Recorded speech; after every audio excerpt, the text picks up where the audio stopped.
Champions standing in the Hall of Fame. This is an absolute monster kick. Is it going all the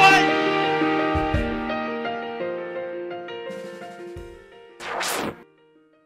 Welcome to this week's episode of The Agenda, brought to you by Concave Game Evolved. Visit concave.com. I'm Nick Brown, and I'm again joined by Aaron Kirkby-Rodier. Aaron, plenty to talk about again this week. Yeah, thanks, Nick. It's great to be here after another massive weekend in Eastern Footy League. Now, the first thing we're going to look at is the thing that can make or break a side, and that's the draw, because already we've seen that it's playing a big part in shaping the ladder so far. How much of that credit do you give to the draw? It's obviously favouring the top sides across all divisions, including Bayswater, Rowville and the Basin, or are they actually deserving of that position? Look, I think there's a little bit of both in there. I think the draw has been favourable to those teams, but we've seen the Basin beat Upper Gully. We've seen Bayswater be really consistent. I saw them on the weekend, and I had my reservations about them, but watching them play on the weekend, I think they're a serious finals contender. While the draw may be benefiting some of the sides, could it also be hurting some of the others? Yeah, I think so. I think Mulgrave is struggling a little bit this year. We had a chat to their coach on Sunday, and he said there's a couple of things there they're working through. So Mulgrave, Ferntree Gully are another side, but I think they'll come good as well. They're always a good side in Division 4. And Norwood, look, they were back on the winners list on the weekend, and they're going to take a little bit of time to get used to that tag of being premiers. So I wouldn't have too much to worry about with those sides. Now, some people will say that if you're a good enough side, regardless of the draw, if you're good enough, you'll play finals. I tend to agree with that. So I guess over the next few weeks, as we've spoken about, a number of the top sides will play each other. So we'll certainly find out who the contenders and pretenders are.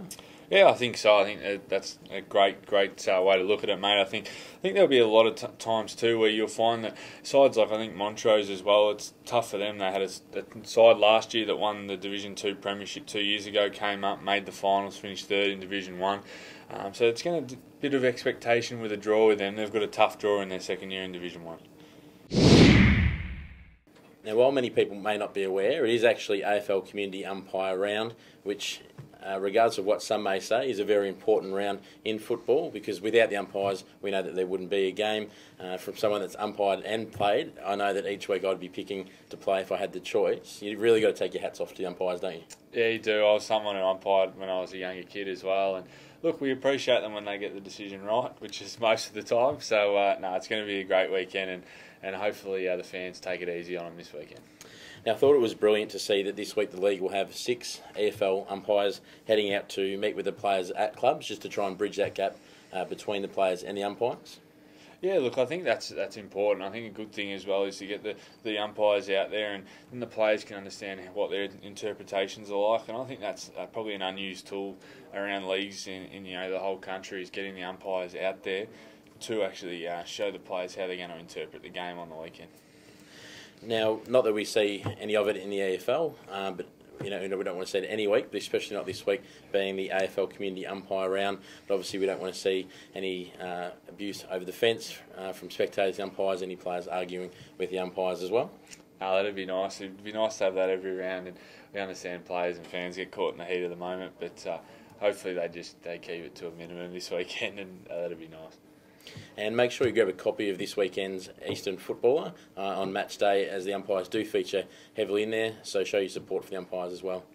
And once again, the EFL's netball competition produced some great results from the weekend, so we're going to take a closer look, starting at Division 1, where there was quite some one-sided results. Yeah, there was. There's a few hidings dished out over across Division 1, and hopefully we can get a few close ones, but that's to do with the draw like we spoke about in the EFL.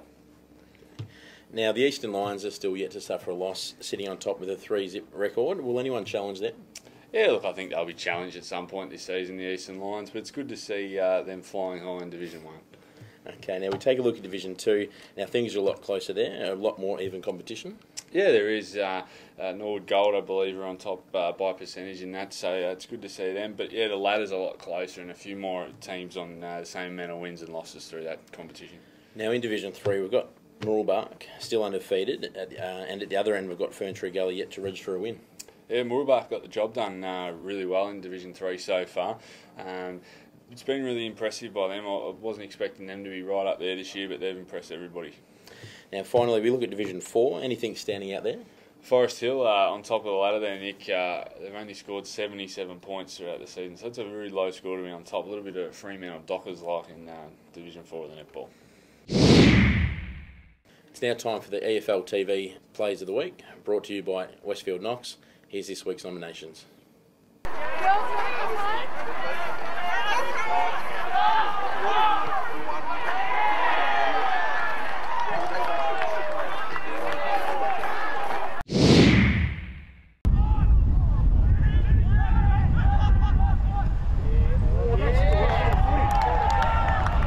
Great stuff, Murphy!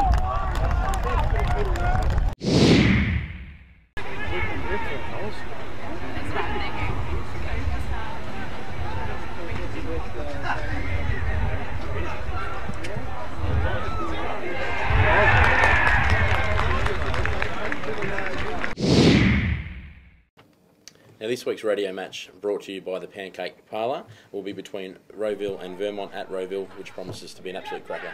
Yeah, it does. It's a massive game in Division 1. Rowville are an impressive team, and so Vermont. I don't think anyone thought Vermont would be as high as they are this season. And they've got a hamburger hill down there, Rowville, so get over to that and try them.